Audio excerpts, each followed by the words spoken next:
they called us vermin. Parasites. A cosmic accident that had crawled from the primordial mud of a backwater planet and, somehow, stumbled into the stars. The Galactic Council's xenobiologist, Dr. Zethkar of the Hegemony, published his famous paper titled The Human Aberration, Why Homo sapiens Should Never Have Left Their Cradle. In it, he described us as evolutionarily stunted creatures driven by primitive emotions, incapable of true civilization, and destined to destroy themselves within a century of achieving interstellar travel.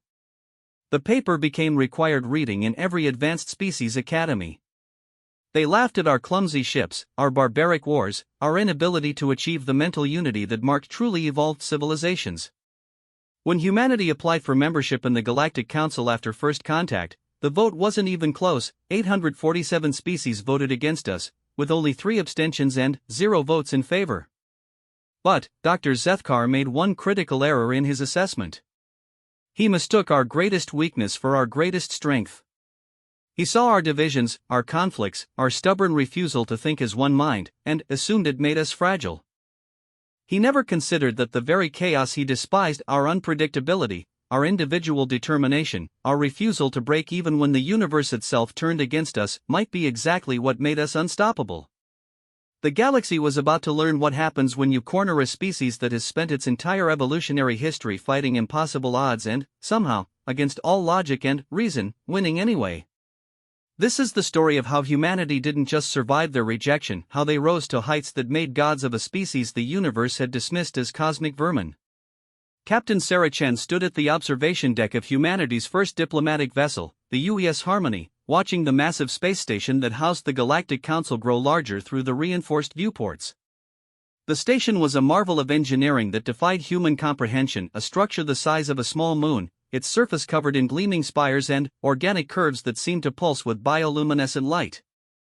Ships from hundreds of different species docked at various ports, their designs ranging from crystalline formations that looked like frozen music to living vessels that breathed and flexed like enormous spaceborne creatures. Magnificent, isn't it? Ambassador David Nakamura joined her at the viewport, his diplomatic uniform crisp despite the 3-month journey from Earth. Behind them, the bridge crew worked quietly, their nervous energy palpable in the recycled air. Sarah nodded, but her expression remained troubled. Beautiful, yes. But I can't shake the feeling we're walking into a trap. The past 6 months had been a whirlwind since first contact. The discovery that humanity was far from alone in the universe had initially brought celebration across Earth. Every major government had poured resources into preparing for this moment: first contact protocols, translation matrices, cultural exchange programs. The finest diplomats, scientists, and military officers had been selected for the Harmony's crew. But the initial communications from the Galactic Council had been cold, formal. The alien translator programs delivered messages with clinical precision, but even through the mechanical voice synthesis, humanity could sense the underlying tone. They were not welcomed guests, they were specimens being examined. The briefing materials suggest we're the 2,847th species to request council membership, David said, checking his tablet for the 100th time. Only 12 have ever been rejected outright. And how many of those were exterminated shortly afterward? Sarah asked quietly. Before David could answer, Communications Officer Lisa Park's voice cut through their conversation. Captain, we're receiving docking instructions from Council Traffic Control. Sarah moved to her command chair, her movements deliberate and calm despite the knot in her stomach. 20 years of military service had taught her to project confidence even when facing impossible odds. On screen, Lieutenant. The main viewscreen flickered to life, revealing a being that still made Sarah's skin crawl despite months of preparation. The hegemony representative appeared to be a cross between a praying mantis and a deep-sea creature, its translucent body revealing internal organs that pulsed with sickly light. Multiple eyes on stalks tracked independently, and, when it spoke, rows of needle-sharp teeth were visible within its speaking aperture. Human vessel Harmony, the creature spoke through the universal translator, its voice rendered in eerily perfect English. You are cleared for docking at base 7429. Biological contamination protocols are in effect. Your species will undergo decontamination procedures before being permitted to enter council chambers. The screen went dark before anyone could respond. Decontamination procedures? Dr. Elizabeth Hayes, the mission's chief medical officer, stepped forward from her station. Captain, those procedures weren't mentioned in any of the pre-contact briefings. Sarah's jaw tightened. They're treating us like we're diseased. The docking procedure took 4 hours. Council security teams, encased in environmental suits that made them look like mechanical spiders, boarded the Harmony and subjected every human to invasive scans. The decontamination chamber filled with a mist that smelled of ozone and bitter almonds, causing several crew members to develop headaches and nausea. Throughout the process, Sarah noticed how the alien security teams maintained their distance, as if proximity to humans might somehow corrupt them. Their scanners beeped and chirped constantly, and she caught fragments of their communications through her translator earpiece, words like primitive neural patterns and dangerous emotional instability. Finally, after what felt like an eternity, the human delegation was escorted through corridors that stretched beyond the horizon. The Galactic Council Station was vast beyond imagination, its interior spaces designed to accommodate beings of all sizes and environmental needs. They passed through sections where the gravity shifted from Earth normal to crushing weight to nearly zero, where the atmosphere changed from oxygen-rich to methane-based to something that glowed with its own inner light. The escorts never spoke to them directly, communicating only through curt instructions delivered via translator. Remain in the designated walking area. Do not touch any surfaces. Maintain minimum safe distance from other species. The council chambers themselves were a masterwork of intimidation. A vast amphitheater that could have held several football stadiums, with seating areas arranged in complex three-dimensional configurations that hurt to look at directly. Representatives from 847 different species filled the space, beings of gas and energy alongside creatures of crystal and metal, organic entities that defied description alongside artificial intelligences housed in geometric forms. At the center of it all stood a single small platform, clearly designed for the species under consideration. It looked pitiful, surrounded by the overwhelming scope of galactic civilization. Ambassador Nakamura was the first to speak, his prepared speech echoing in the vast chamber through translation systems that rendered his words in hundreds of different languages simultaneously. He spoke of humanity's desire for peace, their eagerness to contribute to galactic civilization, their willingness to learn and grow alongside other species. The response was immediate and crushing. The species designation human represents a clear and present danger to galactic stability, announced the Council's prime speaker, a being of pure energy that appeared as a shifting column of light. Psychological analysis indicates severe dysfunction in their neural architecture. They exhibit pathological tribalism, uncontrolled aggression, and an inability to achieve species-wide mental unity. Evidence began appearing on screens throughout the chamber, footage from Earth's history. Humanity's wars, their environmental destruction, their social conflicts. Every dark moment of human history displayed for the galaxy to judge. Furthermore, continued another speaker, this one resembling a crystalline tree with thousands of faceted surfaces, their biological systems are contaminated with what they call emotions, chemical reactions that override logical decision-making. No species in galactic history has achieved interstellar travel while maintaining such primitive neural processing. The human delegation sat in stunned silence as speaker after speaker rose to enumerate humanity's failings. They were too violent, too unpredictable, too driven by individual desires rather than collective good. Their technology was crude, their social structures chaotic, their very biology an aberration that threatened the careful order of galactic civilization. The species shows promise in certain limited areas, admitted one speaker, its tone suggesting it was offering a significant concession. Their mathematical capabilities are adequate, and they have demonstrated rudimentary understanding of faster-than-light travel. However, these marginal talents are far outweighed by their fundamental flaws. Dr. Zethkar of the Hegemony rose to address the chamber, his mantis-like form towering above the platform. Sarah recognized him from the briefings. He was considered one of the galaxy's foremost experts on species psychology and development.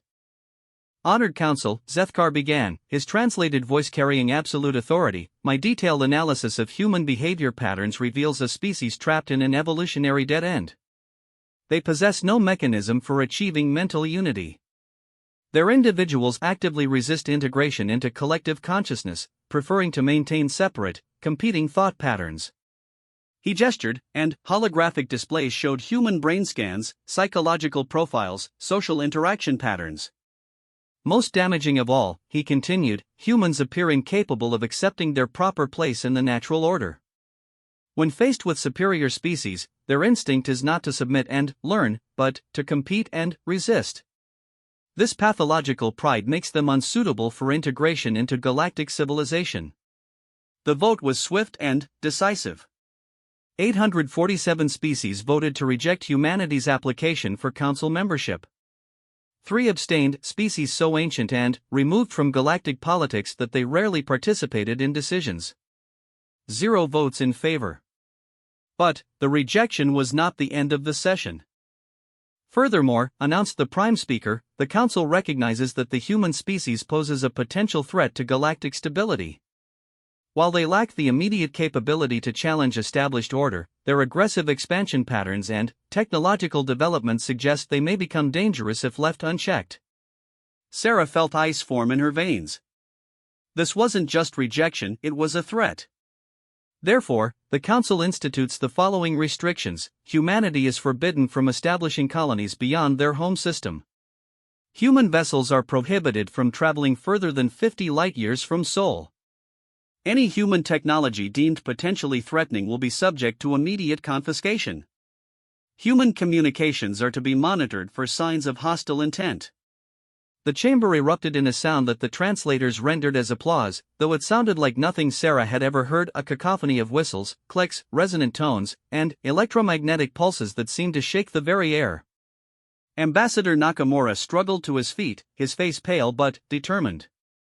Honored Council, we request the right to address these restrictions. Humanity seeks only peaceful coexistence and mutual benefit through trade and cultural exchange. The laughter that greeted his words was universal, crossing every species barrier. The translators couldn't fully convey the mockery, but the intent was unmistakable. Cultural exchange?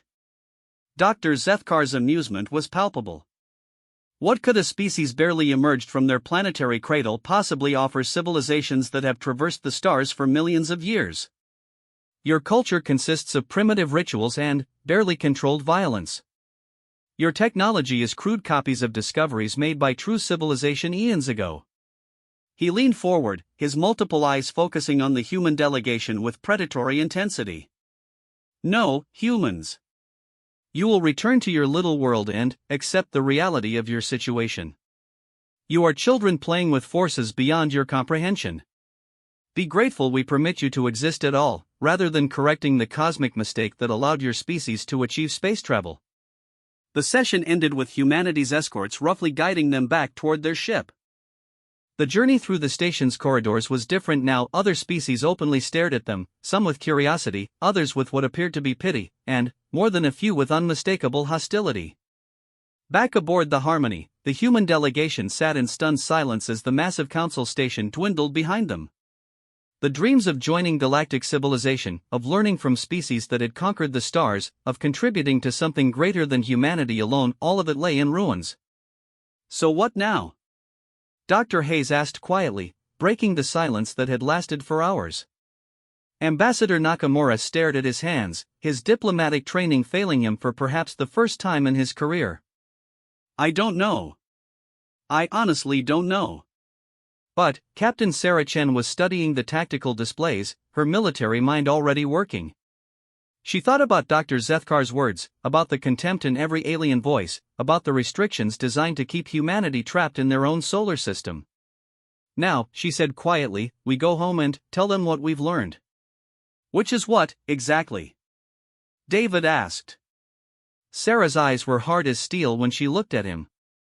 That they'd made the mistake of underestimating us. They see our divisions and think we're weak. They see our emotions and think we're flawed. They see our refusal to submit and think we're foolish.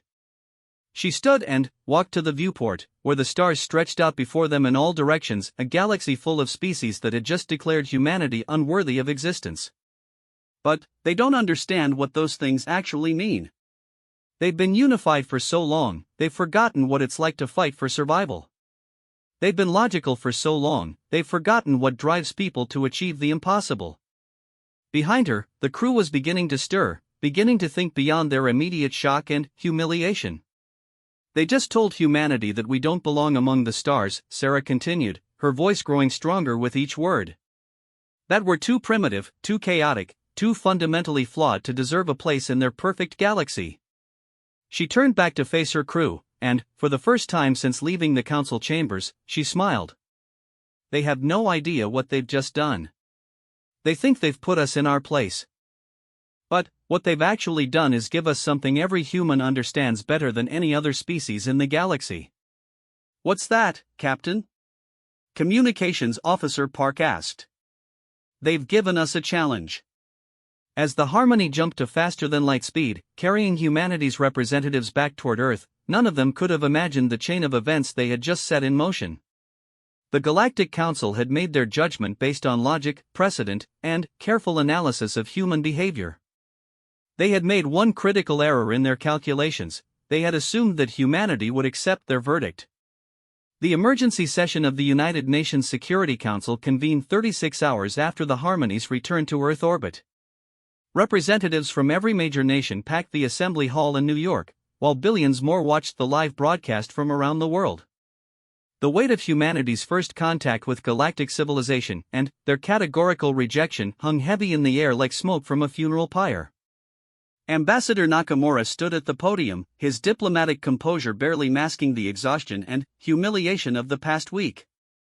Behind him, a massive screen displayed the recording of their encounter with the Galactic Council, translated and subtitled for the global audience.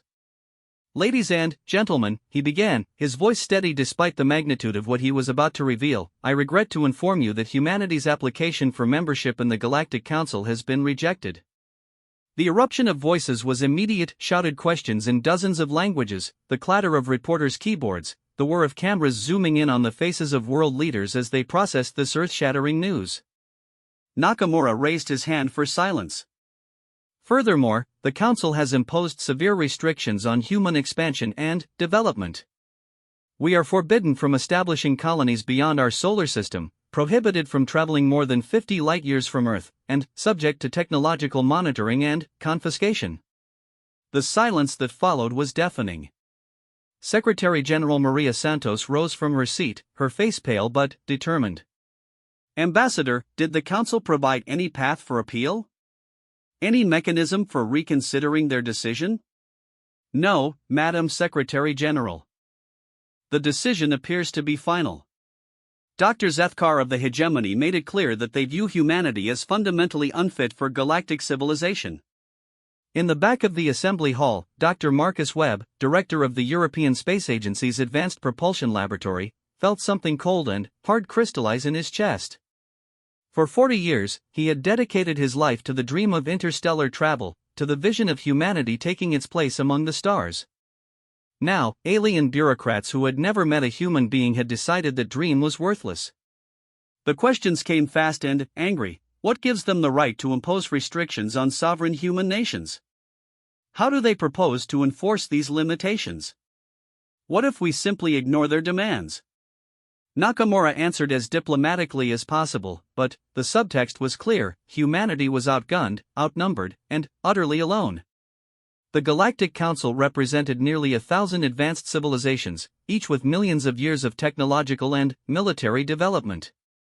Earth had achieved interstellar travel barely 6 months ago. President Elena Vasquez of the American Federation leaned forward in her seat. Ambassador, in your assessment, what are the consequences if we were to disregard these restrictions? The question hung in the air like a loaded weapon. Nakamura glanced at Captain Chen, who had accompanied him to the briefing, then, back at the assembly. Madam President, based on our observations of Council capabilities, open defiance would likely result in the complete subjugation or destruction of human civilization. But, even as he spoke, Chen was studying the faces in the assembly hall. She saw fear, yes, but also something else, something that made her pulse quicken with recognition. The same expression she had seen on the faces of soldiers who had been told an objective was impossible, that their mission was suicide, that they should surrender and accept defeat. It was the look of people who had just been told they couldn't do something, and were already figuring out how to prove everyone wrong. The session continued for hours, with scientists, military leaders, and politicians debating humanity's options. Some called for compliance with council demands, arguing that survival required accepting their place as a junior species under alien oversight. Others demanded immediate military preparation, despite the hopeless odds of conventional resistance. But Dr. Webb wasn't listening to the debates anymore. His mind was racing through calculations, theoretical frameworks, and half-remembered conversations with colleagues around the world. The Council's restrictions weren't just insults, they were challenges that required engineering solutions. 50 light-years maximum travel distance? That assumed the Council could detect and track human vessels. Technology monitoring and confiscation?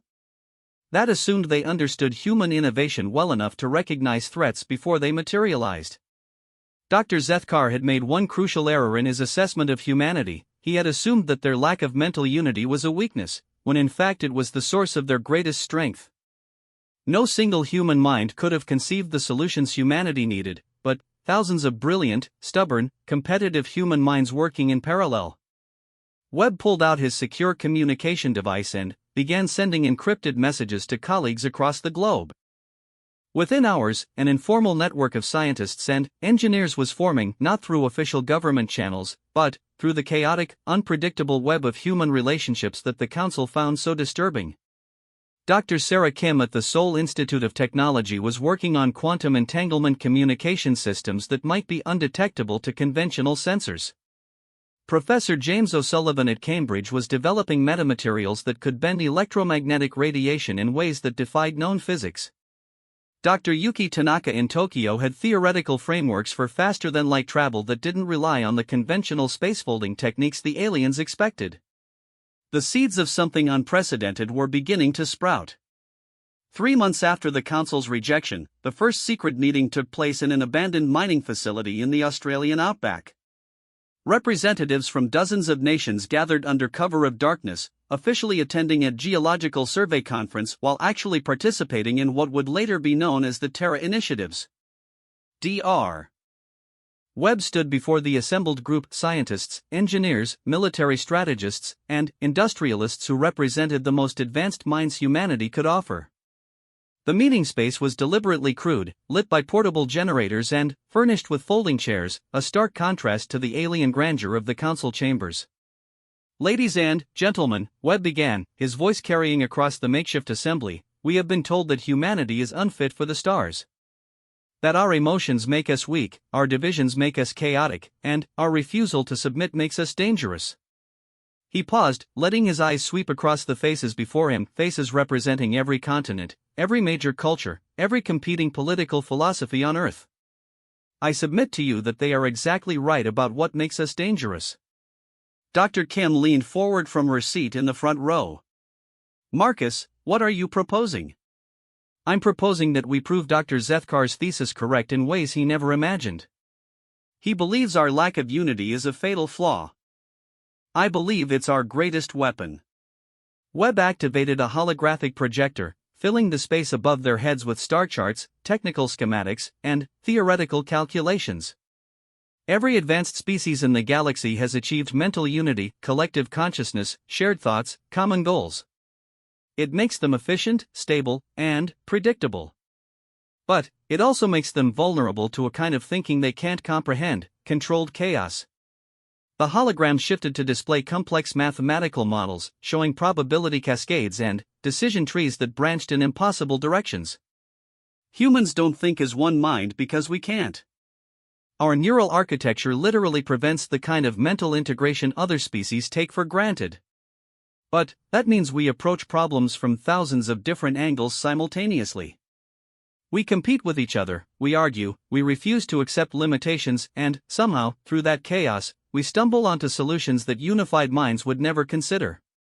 Professor O'Sullivan stood up from his chair, his excitement palpable. "Are you suggesting we weaponize our own dysfunction?" I'm suggesting we embrace it, Webb replied. The Council expects us to respond as a unified species with either compliance or organized resistance.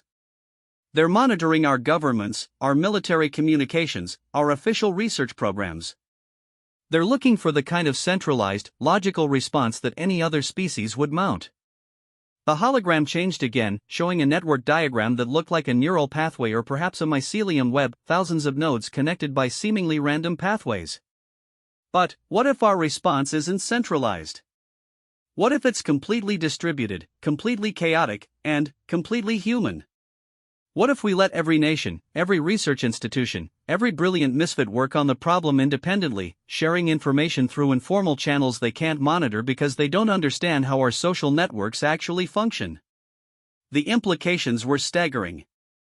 Instead of one massive, detectable research program, they would create thousands of smaller projects, each pursuing different aspects of the same ultimate goal. Some would focus on stealth technology, others on alternative FTL drives, still others on weapons systems or defensive capabilities that fell outside alien understanding. Dr. Tanaka, who had been silent throughout the presentation, finally spoke up. The coordination problem alone would defeat most species. How do we ensure our separate efforts complement rather than contradict each other? Webb smiled, and, for the first time since returning from the council chambers, it was a genuine expression of joy. We don't. We let them contradict each other. We let them compete. We let thousands of brilliant human minds pursue thousands of different solutions, and we trust that the best ideas will survive while the failures are discarded. Evolution, breathed Dr. Kim. You're proposing technological and strategic evolution. Exactly. The Council assumes that intelligence requires central planning, unified goals, logical progression from A to B to C. But human intelligence works differently. We try everything, most of it fails spectacularly, and occasionally we stumble onto something that changes everything. The meeting continued through the night, with participants sketching out the framework for what would become humanity's greatest gamble. There would be no central command, no unified strategy, no master plan that could be detected and countered by alien intelligence. Instead, there would be chaos, beautiful, productive, utterly human chaos. Research teams would operate independently, funded through black budgets, private investment, and creative accounting that would make the funding streams impossible to trace. Communication would happen through academic conferences, social media, and informal networks that looked like normal human interaction to outside observers. Some teams would work on obvious problems, faster ships, better weapons, stronger shields. Others would pursue seemingly unrelated research that might yield unexpected breakthroughs. Still others would focus on understanding alien psychology and technology, looking for weaknesses that more logical minds might miss. Most importantly, no single human would know the full scope of what humanity was attempting. The knowledge would be distributed across thousands of minds, making it impossible for any alien analysis to grasp the true magnitude of Earth's response to their rejection. As dawn broke over the Australian desert, the participants began to disperse, officially ending their geological survey conference while actually launching a conspiracy that spanned the globe. They carried with them encrypted communications devices, research budgets hidden in various governmental and corporate accounts, and a shared understanding that humanity's survival might depend on their ability to think and act in ways no other species could comprehend. Dr. Webb remained behind after the others had left, standing alone in the empty facility as the sunrise painted the desert landscape in shades of gold and red. For the first time since receiving the Council's verdict, he felt something approaching optimism. The aliens had made their judgment based on careful observation and logical analysis. They had studied human behavior, catalogued human weaknesses, and concluded that humanity was too chaotic and emotional to pose any real threat to galactic order. They were about to discover just how dangerous chaos could be when it was pointed in the right direction. 6 months later, Dr. Zethkar received his regular intelligence report on human activities. His analysis teams had been monitoring Earth's communications, tracking governmental responses to the Council's restrictions, and cataloging any signs of organized resistance. The report was remarkably boring. Humanity appeared to be adapting to their new limitations with typical primitive disorganization. Their governments were squabbling over resource allocation, their scientists were pursuing dozens of unrelated research projects, and their military forces were focused on terrestrial concerns rather than interstellar ambitions. Exactly as predicted, Zethkar noted to his research staff. The species is incapable of mounting a coordinated response to external pressure. Their psychological profile suggests they will fragment further under stress, ultimately accepting their designated role in galactic order. He filed the report and dismissed humanity from his immediate concerns. After all, what threat could a species of emotional primitives pose to civilizations that had mastered the galaxy for millions of years? It would be almost 2 years before he realized his mistake. 2 years after the Terra initiatives began, Dr. Elena Rodriguez was running on 3 hours of sleep and enough caffeine to kill a small horse. Her laboratory at the Universidad de Chile looked like a tornado had hit it, equations scrawled on every available surface, prototype devices scattered across workbenches, and holographic displays showing impossible mathematical relationships that shouldn't exist according to established physics. She paused in her calculations to glance at the secure message that had just arrived on her encrypted terminal. Another breakthrough from the Sol team, they had successfully transmitted quantum entangled information across 8 light-years without any detectable electromagnetic signature. Dr. Kim's work was progressing faster than anyone had dared hope. Elena smiled grimly and returned to her own project. While Sarah worked on undetectable communication, Elena was pursuing something far more audacious, a faster-than-light drive system that operated on principles so fundamentally different from conventional technology that alien sensors might not even recognize it as a propulsion system. The inspiration had come from an unlikely source, her 8-year-old daughter's toy gyroscope. Watching the device maintain its stability despite external forces had triggered a cascade of insights about angular momentum, dimensional folding, and the relationship between consciousness and quantum states. Most scientists would have dismissed the idea as fantasy. But Elena Rodriguez had spent 20 years pushing the boundaries of theoretical physics, and 2 years of secret collaboration had taught her to embrace concepts that would have seemed impossible before humanity learned they were not alone in the universe. The preliminary tests were promising. By creating a controlled quantum entanglement between the consciousness of a human pilot and the ship's navigation system, they could achieve a form of faster-than-light travel that didn't rely on spacefolding or the exotic matter drives that powered alien vessels. Instead, the ship would essentially dream itself from one location to another, using human consciousness as the bridge between quantum states. It was utterly insane. It violated every known law of physics. It required a level of integration between biological consciousness and quantum mechanics that no other species had ever achieved. It was also working. Meanwhile, 12,000 kilometers away in a converted subway tunnel beneath New Tokyo, Dr. Yuki Tanaka was making equally impossible progress on what her team privately called the Invisible Ship Project. Using metamaterials that bent electromagnetic radiation in ways that defied conventional understanding, they had created a prototype vessel that was effectively invisible to every form of detection the team could devise. The key insight had come from studying how human perception worked differently from alien sensory systems. Every species in the galaxy had evolved different ways of perceiving their environment, but they all shared certain logical assumptions about how matter and energy should behave. Humans, with their chaotic and intuitive thinking patterns, could conceive of objects that violated those assumptions in ways that alien minds simply couldn't process. The prototype wasn't actually invisible, it was just so thoroughly conceptually wrong that advanced alien sensors couldn't register its existence. To their instruments, the space occupied by the ship simply didn't contain anything worth noticing. Dr. Tanaka ran another test sequence, watching as the prototype vessel disappeared from every sensor array they had managed to acquire or reverse engineer from alien technology. The ship didn't register on gravitational sensors, electromagnetic detectors, or even quantum field analyzers. It existed in a state of conceptual stealth that no other species had ever imagined possible. But perhaps the most disturbing breakthrough was occurring in a facility that officially didn't exist, buried beneath the Sahara Desert. Colonel Maria Santos, formerly of the Brazilian Air Force, had been recruited to head a project that even most Terra Initiative participants didn't know about, the development of weapons systems specifically designed to counter alien technology. The challenge was immense. Humanity's conventional weapons were laughably primitive compared to galactic standard technology. Kinetic projectiles, explosive warheads, and energy beams were easily countered by defensive systems that had been refined over millions of years of interstellar warfare. But Maria and her team had approached the problem from a uniquely human angle. If you can't overpower your opponent, confuse them so thoroughly that their defenses become liabilities. The breakthrough had come when one of her engineers, Dr. James Patterson, suggested using human mathematical concepts that alien minds couldn't properly process.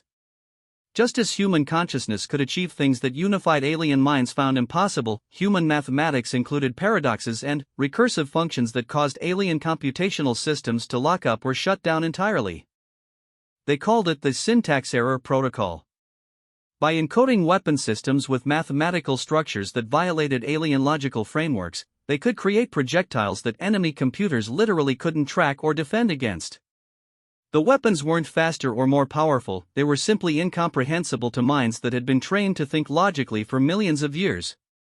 The first successful test had occurred 3 months ago, when a prototype projectile fired at an alien sensor array had simply disappeared from the array's awareness. Not physically, the projectile had struck and destroyed its target. But the alien computer system had been unable to process the weapon's existence until it was too late to mount a defense. These breakthroughs were occurring simultaneously across dozens of research facilities around the world, each pursuing different aspects of humanity's secret response to galactic rejection. In hidden facilities, brilliant minds were developing technologies that shouldn't exist, solving problems that had no logical solutions, and preparing for a war that the enemy didn't even know was coming. The coordination was as chaotic as Dr. Webb had predicted. Research teams discovered each other's work through academic papers that looked like theoretical research but contained encoded practical applications.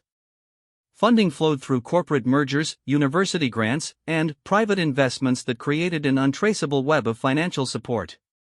Components were manufactured in facilities around the world, with no single factory producing enough parts to reveal the true scope of any project. Most importantly, the human governments remained officially ignorant of the Terra Initiative's full extent. Politicians received briefings on basic research programs and theoretical studies, never realizing that their scientists were preparing for interstellar warfare.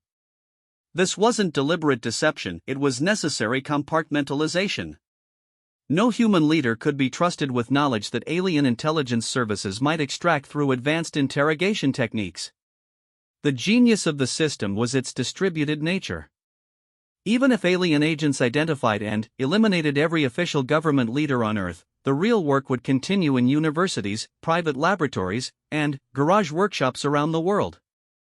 Humanity's response to galactic rejection was encoded in the collective unconscious of their entire technological civilization.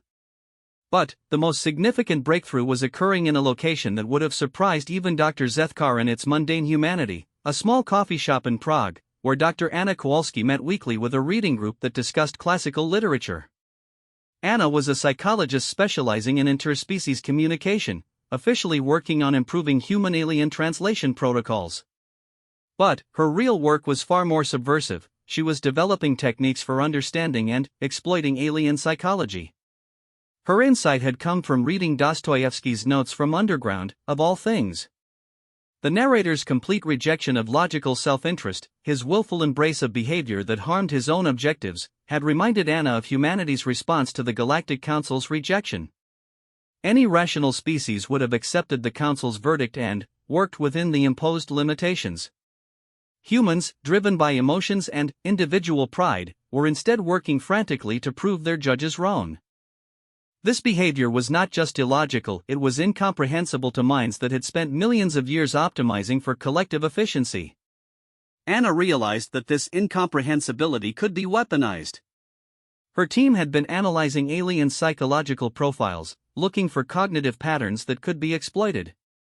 What they discovered was startling. Every advanced species in the galaxy had evolved past the psychological traits that humans considered fundamental to their nature. They no longer experienced individual ambition, personal pride, or the stubborn refusal to accept limitations that characterized human behavior. This evolution had made them incredibly stable and cooperative. It had also made them predictable in ways they didn't realize. Anna's breakthrough came when she realized that alien minds couldn't properly model human unpredictability because they had lost the capacity for truly irrational behavior. Their computer systems, their military strategies, their diplomatic protocols, everything was optimized for dealing with logical opponents who would respond rationally to incentives and threats. Humans, driven by emotions and individual psychology, could behave in ways that alien strategic computers literally couldn't predict or counter. This wasn't just a tactical advantage, it was a fundamental category error that undermined the entire basis of alien superiority. The implications were staggering. If humanity could leverage their psychological differences effectively, they could potentially outmaneuver civilizations that had millions of years of technological advancement. But putting this insight into practice required something that no other species possessed: the ability to coordinate chaotic, individually motivated actors toward common goals without destroying the very unpredictability that made them effective. It was perhaps the most human challenge imaginable. The solution, when it came, emerged from an unexpected source: the gaming communities that had sprung up around Earth's early virtual reality technology. Millions of humans were already participating in complex, chaotic simulations that required individual creativity within loosely coordinated group efforts. They were unconsciously training for exactly the kind of distributed, unpredictable warfare that could confuse alien strategic systems. Anna's team began developing protocols that would allow human military and civilian forces to coordinate their actions while maintaining the individual initiative and creative chaos that made them psychologically invisible to alien analysis. Soldiers would receive general objectives but would be encouraged to achieve them through whatever means their individual creativity suggested. Scientists would collaborate through competitive challenges that produced innovative solutions through rivalry and one-upmanship rather than logical cooperation. The result was an emerging military doctrine that no other species could understand or counter: organized chaos, directed unpredictability, and competitive cooperation that achieved strategic goals through means that alien computers couldn't model or predict. 3 years after the Terra initiatives began, Dr. Zethkar received another routine intelligence report on human activities. His analysis teams had been monitoring Earth's communications, tracking governmental responses to the Council's restrictions, and cataloging any signs of organized resistance. The report was remarkably boring. Humanity appeared to be adapting to their new limitations with typical primitive disorganization. Their governments were squabbling over resource allocation, their scientists were pursuing dozens of unrelated research projects, and their military forces were focused on terrestrial concerns rather than interstellar ambitions. However, there were some minor anomalies. Human scientific publications had increased by 340% since first contact, with particular emphasis on theoretical physics and consciousness studies. University enrollment in advanced engineering programs had grown exponentially. Corporate investment in basic research had reached levels that seemed economically irrational. Zethkar noted these statistics with mild interest but dismissed them as typical human waste and inefficiency. After all, what threat could a species of emotional primitives pose to civilizations that had mastered the galaxy for millions of years? His report concluded with the same assessment he had been filing for 3 years: human species continues to demonstrate fundamental inability to mount coordinated response to external pressure. No significant threat to galactic stability detected. He filed the report and dismissed humanity from his immediate concerns. It would be 6 months before the first human vessels appeared beyond the 50 light-year restriction zone, moving through space in ways that violated every known law of physics and somehow remaining completely invisible to the most advanced detection systems in the galaxy. By then, it would be far too late for the Galactic Council to realize that they had not merely rejected humanity's application for membership, they had accidentally declared war on the most dangerous species the universe had ever produced. Captain Lisa Park, formerly communications officer aboard the Harmony, now commander of humanity's first stealth vessel, watched the hegemony monitoring station through her ship's impossible sensors. The alien facility hung in the void like a metallic flower, its crystalline petals unfolding across 17 dimensions that human mathematics had only recently learned to describe. 3.5 years had passed since the Galactic Council's rejection, and this monitoring station represented everything that had driven humanity's secret revolution. Built specifically to watch Earth's solar system, it was equipped with sensors that could detect a grain of sand moving faster than light anywhere within a 100 light-year radius. It was crewed by the galaxy's most advanced intelligence analysts, beings whose mental processing capabilities exceeded entire human civilizations. It was also completely blind to the approach of the UES Prometheus. Status report, Park whispered, though she knew the alien sensors couldn't detect human voices even if she shouted. The ship's consciousness-driven stealth system had evolved far beyond Dr. Tanaka's original prototypes, creating a vessel that existed in a state of quantum uncertainty that alien minds simply couldn't process. All systems optimal, Captain, replied Chief Engineer Rodriguez, Elena's younger brother, recruited to the project after demonstrating an intuitive understanding of consciousness-matter interaction that defied conventional physics. The quantum entanglement drive is maintaining perfect stability. We're essentially dreaming ourselves through space. Beside him, Dr. Sarah Kim monitored the communication arrays that connected the Prometheus to the growing network of human vessels now operating throughout the galaxy. Quantum entangled particles allowed instantaneous coordination across thousands of light-years, using channels that alien intelligence services couldn't intercept because they didn't register as communication at all. The mission was audacious even by human standards. The Prometheus carried a crew of 12, armed with weapons that violated every known law of physics and protected by armor that existed in a state of mathematical impossibility. Their objective was to penetrate the most secure monitoring station in this galactic sector and extract intelligence that would allow humanity to understand the true scope of their opposition.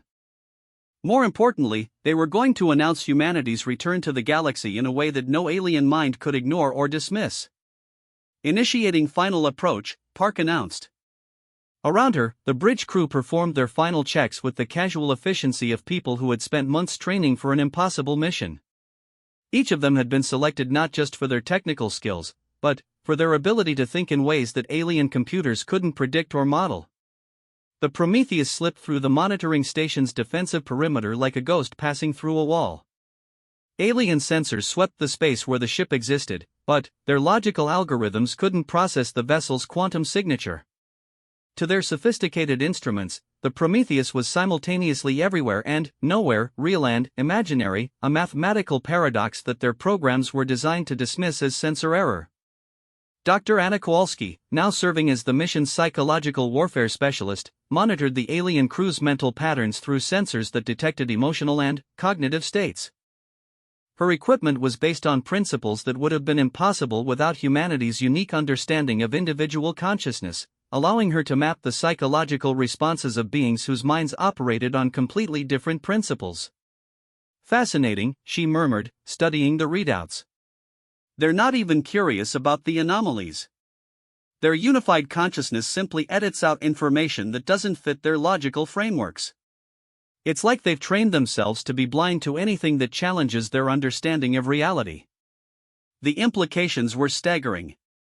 Humanity's greatest weakness, their chaotic, individual consciousness, was also their greatest weapon against species that had evolved beyond the capacity for truly independent thought. Docking Bay identified, reported Navigation Officer Chen, no relation to Captain Sarah Chen, but sharing her predecessor's gift for spatial reasoning that operated on intuitive rather than logical principles. Beginning approach sequence. The Prometheus attached itself to the monitoring station's hull using magnetic clamps that operated on principles of quantum adhesion.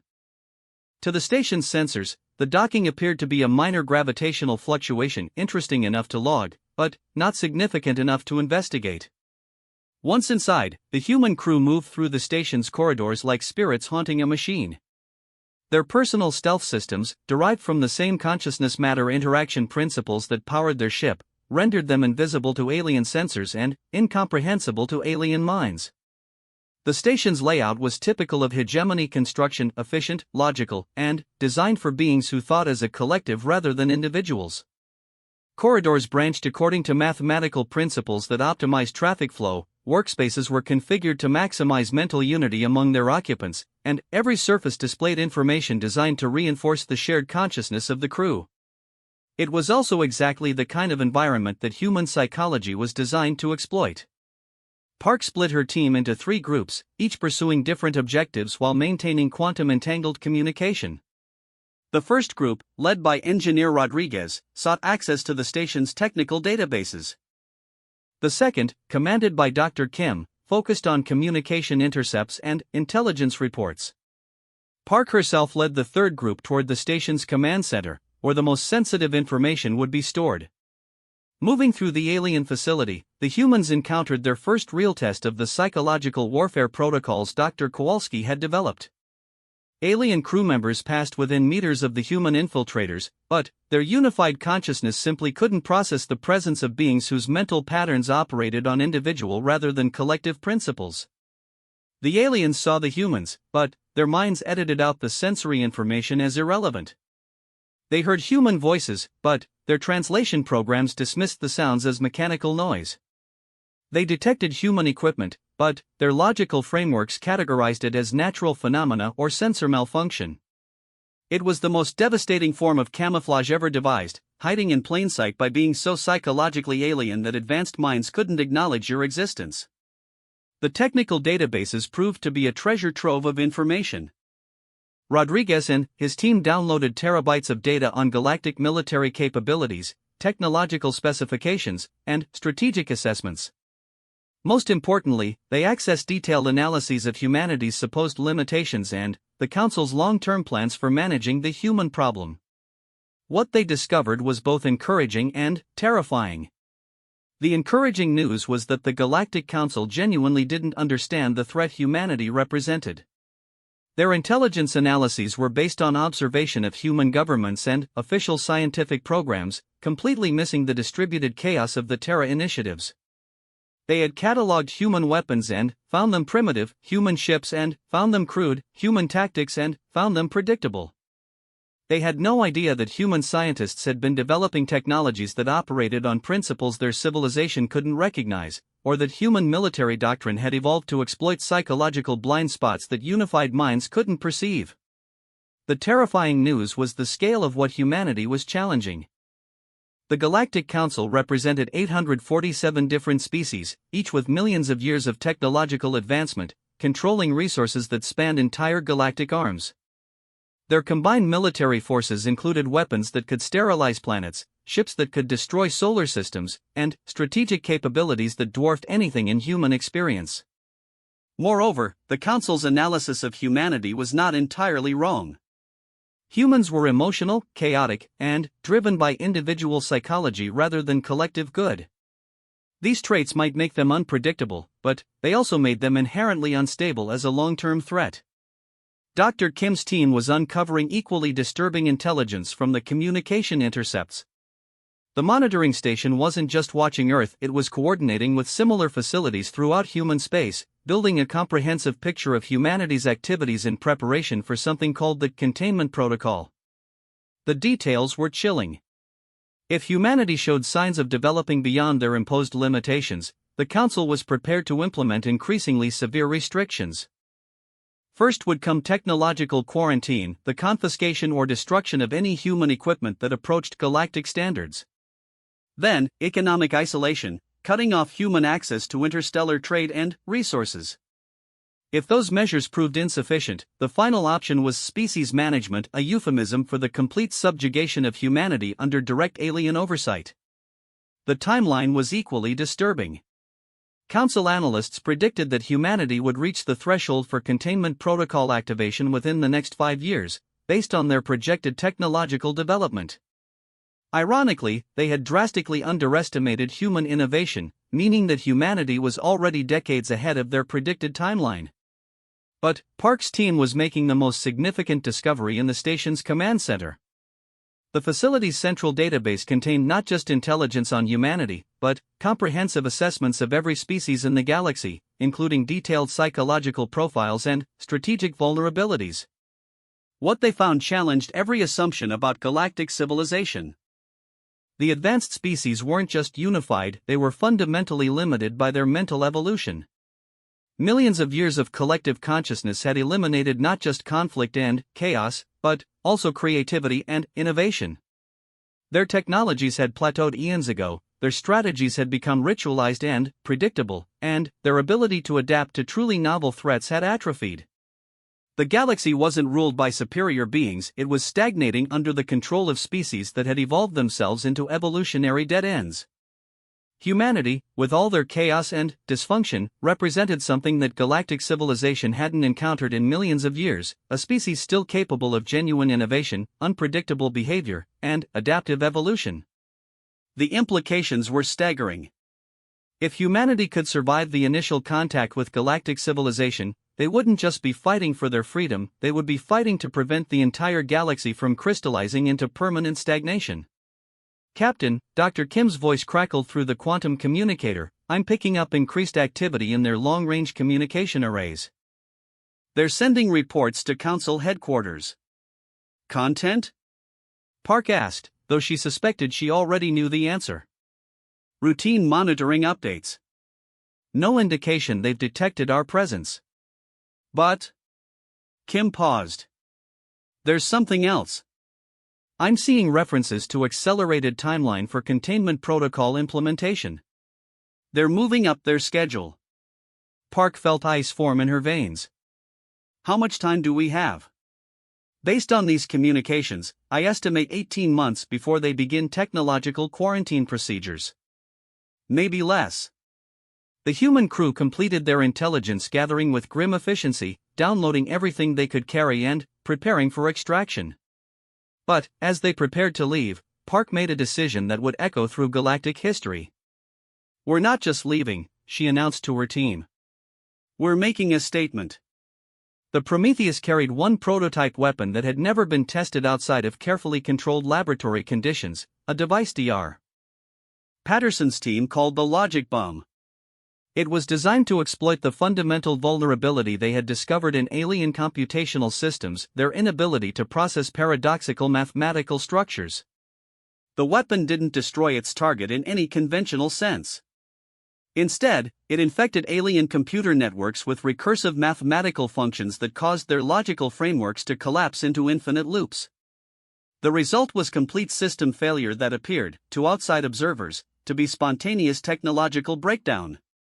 Park's team planted the logic bomb in the monitoring station's central computer core, setting it to activate 6 hours after their departure.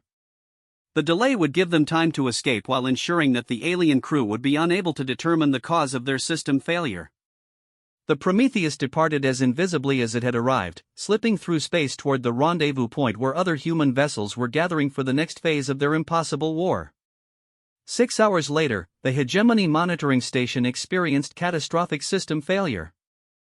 Every computer, every sensor, every communication device simultaneously locked into recursive loops that their advanced processors couldn't resolve. Within minutes, the facility was completely blind and deaf, unable to perform any of its monitoring functions. The alien crew's unified consciousness couldn't understand what had happened. Their logical frameworks had no category for the kind of attack they had experienced. In their reports to Council headquarters, they described the incident as a spontaneous technological malfunction, possibly caused by cosmic radiation or quantum fluctuations. The possibility that the facility had been infiltrated and sabotaged by human agents never occurred to them. Their psychological evolution had eliminated the capacity for the kind of paranoid, individually motivated thinking that would have recognized the attack for what it was. Dr. Zethkar received the incident report 3 days later, filed it as an example of the random technical failures that occasionally affected even advanced technology, and dismissed it from his considerations. It would be months before the pattern became clear: monitoring stations throughout human space experiencing identical malfunctions, sensor networks developing glitches that created blind spots around Earth's solar system, and communication relays suffering random failures that disrupted intelligence gathering. By the time the Galactic Council realized they were under attack, humanity had already achieved something that no other species in galactic history had managed. They had become invisible to the most advanced surveillance network in the universe, not through superior technology, but through superior psychology. The hidden war was about to become visible, and, when it did, the galaxy would discover that they had not rejected a primitive species seeking membership in their civilization. They had rejected the emergence of something entirely new, a form of intelligence that could outthink minds that had been perfecting logic for millions of years, simply by refusing to be logical at all. 5 years after humanity's rejection by the Galactic Council, Dr. Zethkar stood in his research facility's primary analysis chamber, staring at data that defied every model of species behavior he had developed over 3 centuries of xenopsychological study. The holographic displays surrounding him showed intelligence reports from across the galaxy, each one documenting impossible events that his logical mind struggled to process. Human vessels had been detected beyond the 50 light-year restriction zone, vessels that appeared and disappeared from sensors in ways that violated known physics. Communication networks throughout the galaxy were experiencing systematic failures that left entire sectors blind to council oversight. Most disturbing of all, several hegemony research facilities had simply vanished. Not destroyed, not abandoned, erased from existence in a way that left no trace of their former presence. The pattern analysis is complete, Dr. Zethkar announced his primary research assistant, a crystalline being whose computational capabilities exceeded most planetary computer networks. The anomalies are definitely correlated with human activity, but the correlation makes no logical sense. Zethkar's multiple eyes tracked independently across the data streams, his mind racing through possibilities that all seemed equally impossible. Explain. The technological capabilities required to achieve these effects exceed human development by several orders of magnitude. According to our models, they should require at least 50,000 years of linear advancement beyond their current level. Yet the attacks, if they are attacks, demonstrate intimate knowledge of our psychological and technological vulnerabilities. The implications were staggering. Either humanity had somehow achieved impossible technological advancement in less than 5 years, or their initial assessment of human capabilities had been fundamentally flawed. Zethkar was beginning to suspect it was the latter, and the possibility terrified him. "Show me the Earth monitoring data," he commanded. The hologram shifted to display surveillance reports from the remaining functional monitors around Sol system. What he saw challenged every assumption about human behavior that had guided galactic policy for millennia. Instead of the chaotic fragmentation that stress typically caused in primitive species, humanity appeared to be achieving new levels of coordination. Their governments were working together in unprecedented harmony, their scientific institutions were collaborating across traditional boundaries, and their military forces were training for scenarios that no Earthbound species should be considering. Most disturbing of all, their industrial capacity was expanding at rates that defied economic logic. Manufacturing facilities were being constructed in deep space, powered by energy generation systems that human technology shouldn't be able to produce. Raw materials were being extracted from asteroid belts using techniques that appeared to manipulate matter at the quantum level. "This is impossible," Zethkar whispered. "Their psychological profile indicates they should be fragmenting under pressure, not unifying. Their technological development should be linear and predictable, not exponential and revolutionary." But, even as he spoke, new reports were arriving. A hegemony patrol fleet had encountered human vessels in the Vega system, ships that moved through space using propulsion systems that registered as localized reality distortions rather than conventional drives. When the patrol had attempted to intercept, the human ships had simply stopped existing, as if they had never been there at all. The patrol commander's report was incoherent with confusion. The human vessels appeared to be violating causality itself. Our sensors detected them arriving before they had departed their origin point. When we attempted to track their movement patterns, our computers entered recursive loops and had to be purged and restarted. 3 days later, that same patrol fleet had experienced catastrophic system failures while investigating an uncharted system. Their ships had been found drifting in space, completely powered down, with their crews unconscious but unharmed. When they awoke, they had no memory of the previous 72 hours, and their ship's computers had been wiped clean of all data. The only evidence of what had happened was a message burned into the hull of the fleet commander's ship in letters 2 meters tall: "Humanity remembers." Similar incidents were being reported throughout the galaxy. Council enforcement fleets were encountering impossible phenomena: weapons that fired projectiles that couldn't be tracked or intercepted, defensive systems that seemed to predict attacks before they were launched, and human crew members who coordinated their actions with a precision that suggested telepathic communication while maintaining the individual consciousness patterns that made such coordination theoretically impossible. The psychological warfare was even more disturbing.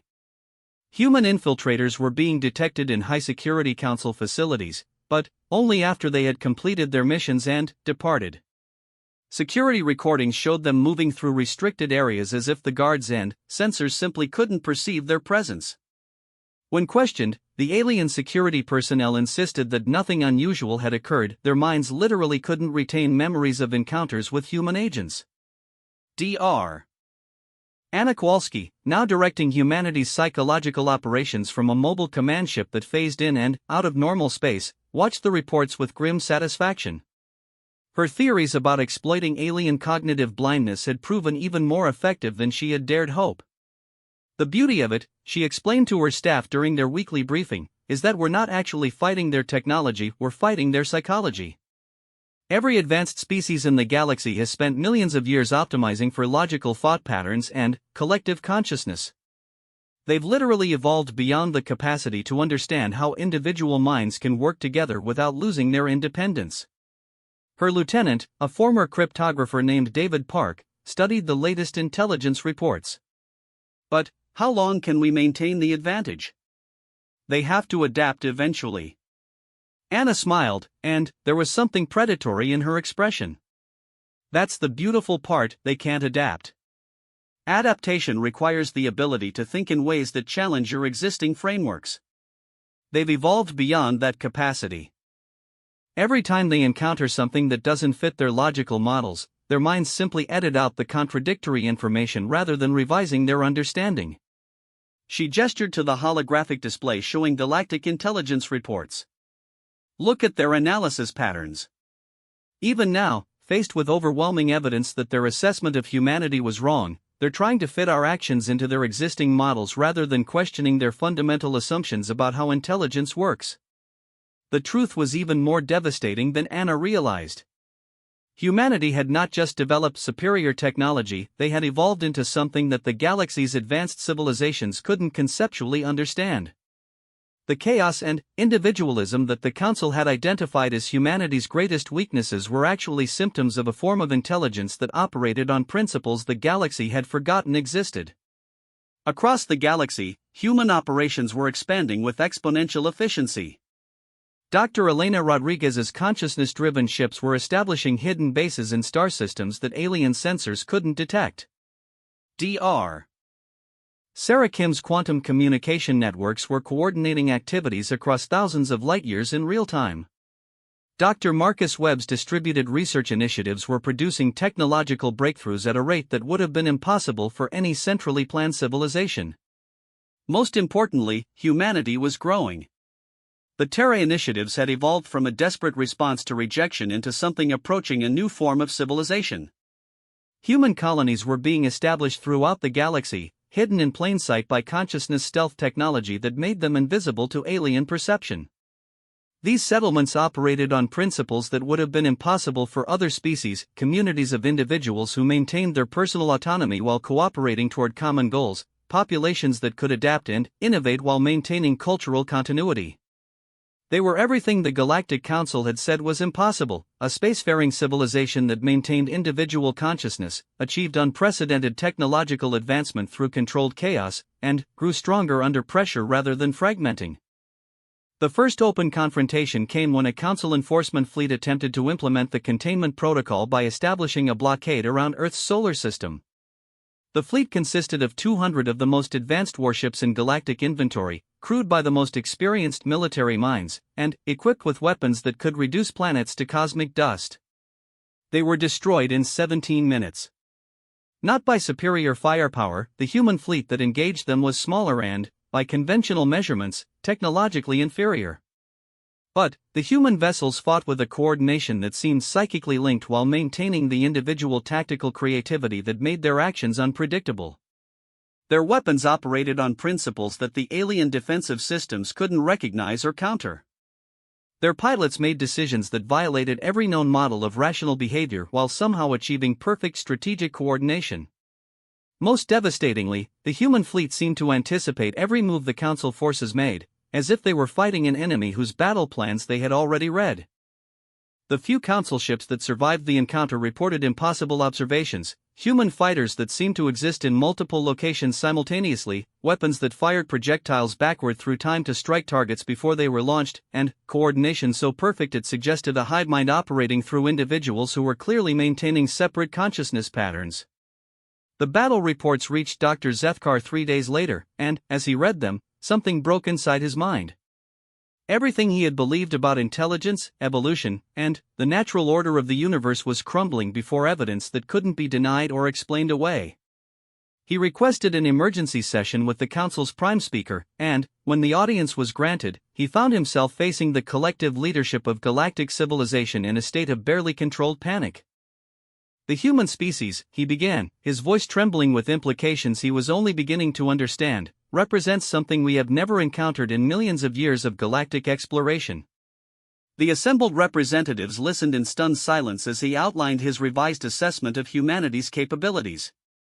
The technical details were disturbing enough: faster-than-light travel that operated through consciousness rather than physics, weapons that attacked logical frameworks rather than matter, stealth technology that hid objects by making them conceptually invisible. But the psychological implications were terrifying. They are not just another species, Zethkar continued. They are proof that intelligence can evolve in directions we had never considered. Their individual consciousness, their emotional instability, their refusal to achieve mental unity, these are not flaws. They are features of a form of intelligence that is fundamentally superior to ours in ways we cannot comprehend. The chamber erupted in protests from representatives who couldn't accept what they were hearing. The idea that primitive, chaotic humans might represent a higher form of evolution than their own perfected civilizations was not just insulting, it was existentially terrifying. But, Zethkar pressed on, his analysis becoming more disturbing with each revelation. We have spent millions of years eliminating chaos from our thinking, achieving perfect logical unity, optimizing for efficiency and predictability. We believed this represented the pinnacle of intellectual evolution. But humanity demonstrates that chaos, properly directed, produces capabilities that pure logic cannot achieve. He gestured to the battle reports, the intelligence data, the impossible observations that filled their databases. They coordinate individual minds without sacrificing creativity. They achieve technological breakthroughs through competitive collaboration that produces solutions unified minds could never conceive. They adapt to challenges by becoming more chaotic, not more organized, and that chaos makes them stronger rather than weaker. The implications were clear, and the council leadership was beginning to grasp them with growing horror. Most critically, Zethkar concluded, they are not just superior to us technologically. They are superior to us evolutionarily. We have reached the end of our development, perfect, stable, and static. They are still evolving, still adapting, still growing in ways that we have forgotten are possible. The silence that followed was deafening. Finally, the prime speaker posed the question that everyone was thinking: what do you recommend? Zethkar looked around the chamber at representatives of 847 different species, each representing millions of years of evolution and technological achievement, each now facing the possibility that they had been surpassed by a species they had dismissed as primitive savages. Unconditional surrender, he said quietly. We cannot defeat them because we cannot understand them. Every action we take against them will be anticipated and countered by minds that operate on principles we have evolved beyond the capacity to grasp. The chamber erupted in outrage, but Zethkar continued speaking over the chaos. But there is hope. Humanity's greatest strength is also their greatest weakness: they are individuals. They can be reasoned with, negotiated with, convinced to show mercy in ways that unified species cannot. He paused, letting the implications sink in. If we acknowledge our error, admit their superiority, and ask for their guidance rather than demanding their submission, they might teach us how to evolve beyond our current limitations. They might help us remember how to grow. The debate that followed lasted for days, with representatives arguing for everything from all-out war to complete capitulation. But, even as they argued, more reports arrived of human expansion throughout the galaxy. Not conquest, development. Human colonies were appearing in systems that had been empty, human ships were establishing trade routes that bypassed council oversight, and human technology was being shared with other species in ways that strengthened them without requiring submission to human authority. Humanity wasn't trying to replace galactic civilization, they were trying to revitalize it. The final vote was closer than anyone had expected. 424 species voted for negotiation, 423 voted for continued resistance. The Prime Speaker cast the deciding vote in favor of opening diplomatic contact with humanity. The message was sent through quantum entangled communication networks that had been reverse engineered from captured human equipment. It was brief, humble, and unprecedented in galactic history. The Galactic Council formally acknowledges its error in assessing human capabilities and requests diplomatic contact to discuss terms for peaceful coexistence and mutual development. The response came within hours, not from official human governments, but from the distributed network of individuals who had driven humanity's impossible rise. Negotiations will begin when you are ready to learn.